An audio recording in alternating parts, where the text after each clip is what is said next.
So the Mafia video of the week is from Anna.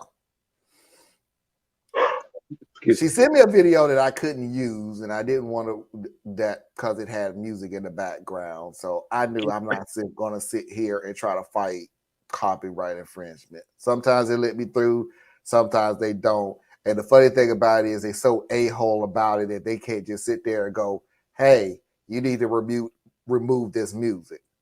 It's like, hey, no, we're blocking the whole damn 3-hour, 2-hour show because of this 10-second clip of music. Like, okay, whatever. But the video before that she sent me was pretty good. And it was satire, so to speak, but it was satire as a play. Tell me what a lie was, because all they really said is the quiet part out loud. Tell me about yourself. I'm a gastroenterologist who hasn't seen a patient in 12 years. Why did you stop practicing? License suspended. Medicare fraud. That shows initiative. I like that. Why do you want to work for United Healthcare? I want to give people peace of mind when it comes to their healthcare costs. Why do you really want to work for United Healthcare? Money. I want it. Who do you want to take that money from? Everybody.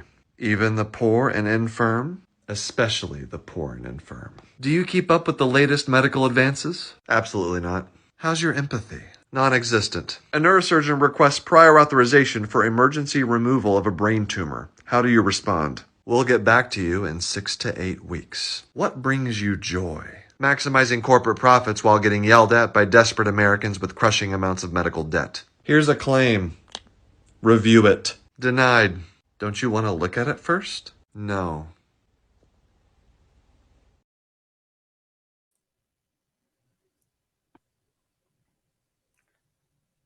We could play around with the whole concept of, oh, that's real funny and everything else. That's blah, blah, blah, blah, blah, blah.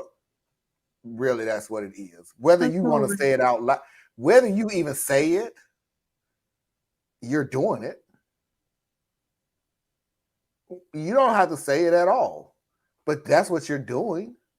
Mm-hmm. Somebody has an emergency, whatever, emergency / pick an operation. Your concept is it's going to take 6 to 8 weeks to review this.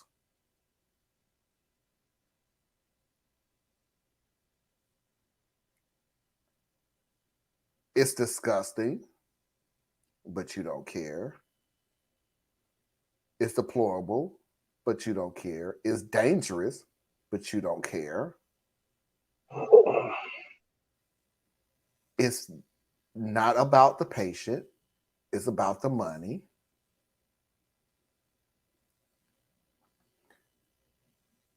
But that has always been our country to begin with anyway. It is amazing to me that corporations, including our healthcare system, has come up with any excuse whatsoever to raise the cost of living, literally, and blame it on everything other than greed.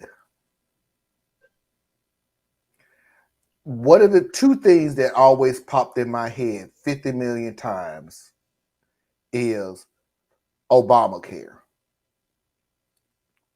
Ever since I was paying such and such amount for health insurance until Obamacare, now I'm paying X amount of money and blah, blah, blah, and everything else. Fucker, I work too. Insurance went up every damn year. Shut the hell up.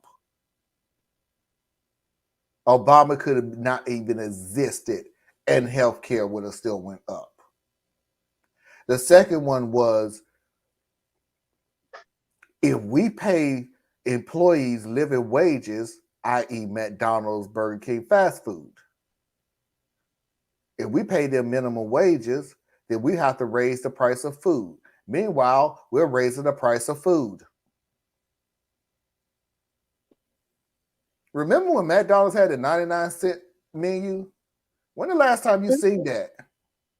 When the last time you seen that? And you still ain't giving them minimum wage, so what's your damn excuse? By the way, McDonald's, since we on the subject, and this is only, I mean, I'm not gonna say this is only, but this is how I've seen it in Charlotte. Yeah, you did roll out them kiosks now, where you order your food from the kiosk and then you just go up and get your food. Prices still ain't lowered. Still ain't lowered. Still at the same price you had it before and after and during the kiosk being put in. Prices still going up. Here's a shocker. Mm-hmm. No, I mean, you know, you and I seldom see eye to eye on such things. On this, yeah. But I don't even know where to start. So I'm going to start with the health insurance thing, I guess, first off. Everybody wants to paint everything as like this, you've heard me say it before, a comic book scenario where you got good and you have evil. It's not the case. If you understand what insurance is, then you understand how insurance works.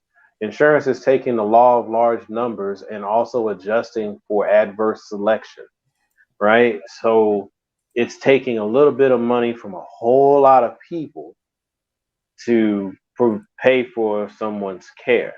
Now, I'm not here where I'm going here. I'm not saying the health insurance companies are blameless, because they are very much part of the problem. But they're also extremely important, because if I have to have surgery one time, I might be able to scrounge together enough assets and borrow enough things from family to pay that $10,000 to $15,000. But a lot of times people who are in the most need and the ones who use the health insurance system the most, they are taking out far more than they're putting in. Because if you're constantly having to go in for surgeries, seeing specialists, having blood work, having all these different things, that $300, $400 a month you paying, that ain't covering it, Jack. So that's where it's using the larger pool. So we got to be careful when we're going at things that we're using, I guess, more of a balanced approach to things, because what would we be dealing with if we didn't have it, right? The problems that we run into is the corporate side. Once you commoditize things, it's all about the profitability.